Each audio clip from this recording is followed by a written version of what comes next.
নমস্কাৰ সকলোকে আজি ভিডিওটো বনোৱা মানে বেলেগে উদ্দেশ্য এই গৰুটো দেখিছেনে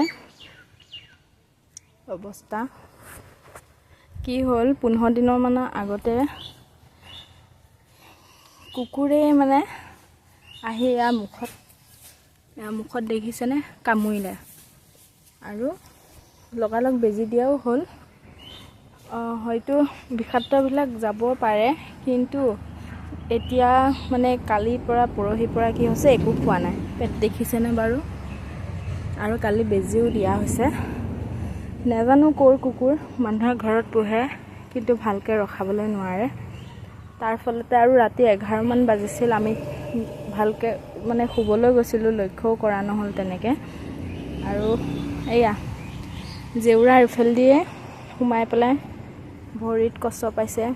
মুখত আৰু এতিয়া হয়তো বাচিবনে নাই কোনো ঠিক নাই কেদিনমান ঠিকই আছিল বেজি দিয়াৰ পিছত তাৰ পিছতে আকৌ নাজানো কি হৈ গ'ল একো নোখোৱা হৈ গ'ল দুদিনৰ পৰা এয়া পেট দেখিছেনে আৰু এফালে দেউতাই ঘাঁহো কাটি আনিছে কিন্তু নাই খোৱা শুকাই আছে কি হৈছে মানে কিবা ঘৰুৱা ঔষধ থাকিল আছে নেকি তেনেকে কবচোন বাৰু কিবা খোৱালে হয়তো ভাল পাব উপায় আপোনালোকে জনাবৰ কাৰণে মই ভিডিওটো বনাইছো কিবা যদি জানে কবচোন বহুত বেয়া লাগিছে গৰুটো ইমান সুস্থ আছিল গৰুটো আৰু ঘৰত তেনেকে পোহা কুকুৰবিলাক ন ধুনীয়াকে বেজি সেজি দি ল'ব লাগে যাতে কামুৰিলে একো নহয় কিন্তু অৱস্থা দেখিছে ইমান ধুনীয়া গৰুজনী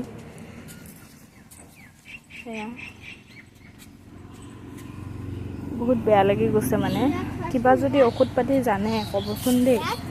এই মুখৰ ওচৰতে ইয়াতে মানে কামুৰিছিলে এতিয়া শুকাইছে আৰু এপিনে ভৰিটো কষ্ট পাইছে বহুত মানে একেদিন বেজি ঔষধ দি থকাই হৈছে ভেটেৰিনেৰী ডক্টৰৰ পৰা কিন্তু একো মানে ভালেই হোৱা নাই তেনেকে বাৰু চিঞৰ বাখৰ কৰি উকোৱা নাই কিন্তু মানে সেই এনেকেই আছে আৰু বহি আছে মাত্ৰ বহুত বেয়া লাগিছে মনটো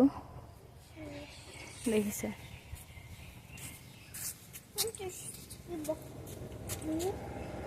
জনাবচোন দেই জনাসকলে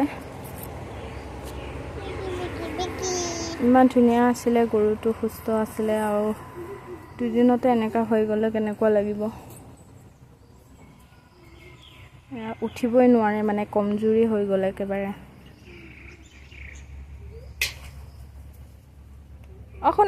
নুচুবা হে এনেকেই থাকে